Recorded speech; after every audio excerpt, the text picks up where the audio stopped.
사물의 핵심에 다가서는 길. 오늘날에 와서는 동서를 막론하고 주역이 널리 알려져 있다. 특히 지성인의 경우에 주역에 대해 잘 알고 있는 것처럼 보인다. 하지만 이게 그들이 주역의 내용을 실제로 알고 있다는 의미는 아니다. 주역에 대해 이야기하는 사람은 많지만 실제로 주역이 무엇인지를 아는 사람은 매우 드물다. 나는 50년 가까이 주역을 연구하면서 주변에 주역을 공부한다는 사람을 수없이 만나봤다. 그런데 이상하게도 단 한 명도 주역을 제대로 아는 사람이 없었다.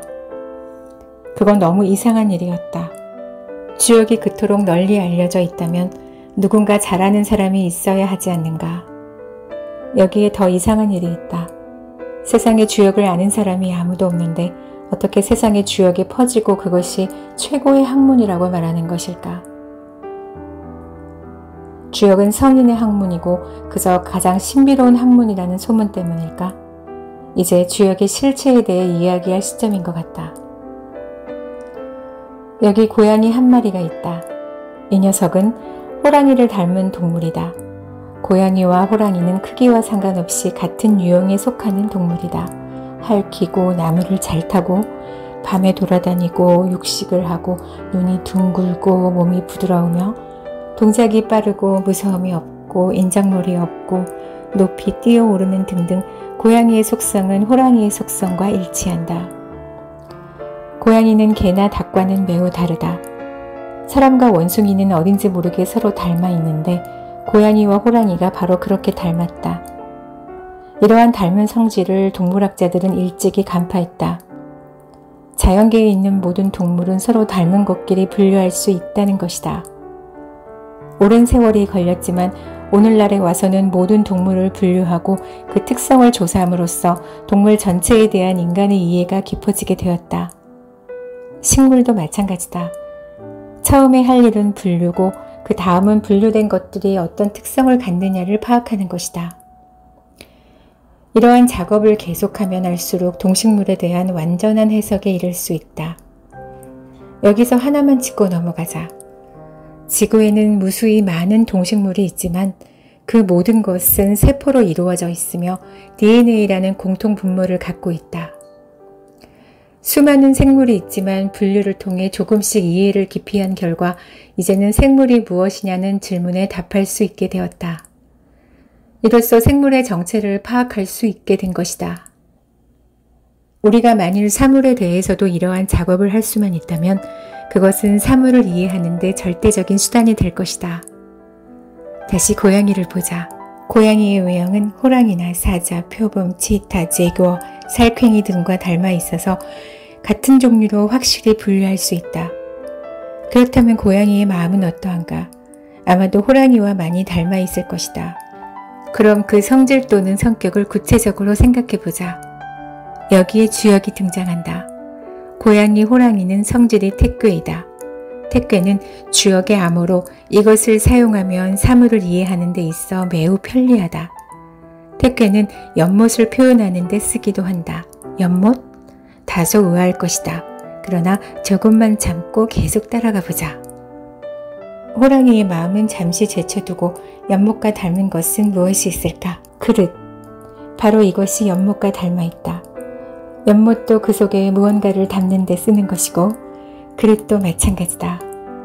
연못은 물을 담는 것이니 그릇과는 좀 다를 수 있다고 생각할 수도 있다. 그 문제는 뒤에서 다시 생각해보고 지금은 일단 연못의 기능이 담는 데 있다는 것에 주목하자. 담는다는 성질은 그릇이나 연못이나 마찬가지다. 자루는 어떤가? 이것도 담는 데 쓰는 것이니 그릇에 해당된다. 상자는 마찬가지다. 가방은, 지갑은, 주머니는 다 같은 뜻이 있다. 이 모두를 택괴로 표현한다. 택괴는 그 범위를 무한히 넓힐 수 있다. 우리가 사는 방도 그릇이다. 아기를 안고 있는 엄마의 품도 택괴에 해당한다. 고향 땅은 이것도 택괴의 뜻이다. 사람을 포근하게 감싸주기 때문이다. 단골집도 택괴이다. 조국은 이도 마찬가지다. 그 안에 국민을 담아놓고 있기 때문이다. 여자의 몸은 이것도 택괴이다. 택괴는 그릇이나 지갑과 같은 뜻이 있다는 것만 이해하면 된다. 상자와 그릇, 지갑, 가방이 같은 뜻인지 모르겠다면 이는 조금 곤란하다. 그러나 이해가 힘들다고 걱정할 필요는 없다. 우리 인간은 천부적으로 비슷한 것을 간파할 능력이 있다. 이 때문에 20년이 지난 동창생의 얼굴도 쉽게 알아볼 수 있다. 20년 전과 지금은 분명 많이 다르다. 하지만 비슷한 맥락을 찾는 능력 때문에 아무리 변했다 하더라도 동창생을 딱 집어낼 수 있다. 인식의 본질이 바로 패턴인데 인간은 사물을 쪽집게처럼 간파하는 것이 아니라 두리뭉실하게 닮은 꼴부터 인식한다. 고양이를 본 적이 있지만 호랑이를 처음 본 사람은 큰 고양이 같구나 하는 느낌을 갖게 된다. 택괴의 뜻을 더 넓혀보자. 우리의 마음은 어떤 것인가? 그것은 바로 그릇과 같다. 그 구조가 어떻든 마음은 경험과 느낌을 담아놓는 그릇인 것이다. 여기서 좀 더 들어가 보자. 덤벙대는 사람과 침착한 사람이 있다면 어떤 사람이 연못과 닮아 있는가? 연못은 물을 담아놓고 밖으로 범람하지 않게 한다. 침착한 사람도 이와 같다. 비록 혼란 속에 있다 하더라도 정신이 무너지지 않고 평정을 유지할 수 있다. 평정은 바로 마음이 택괴의 상태를 유지하는 것을 뜻한다. 침착하고 평정한 사람은 좀처럼 내면을 드러내지 않는 자세를 유지한다. 우리가 물그릇을 옮긴다고 해보자. 침착하지 않으면 물을 출렁이게 하고 마침내 넘치게 만든다.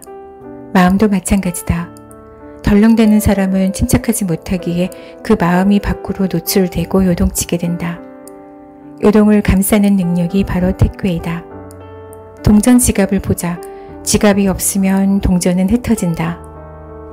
그러나 지갑은 동전의 요동을 가두어 놓는 것이다.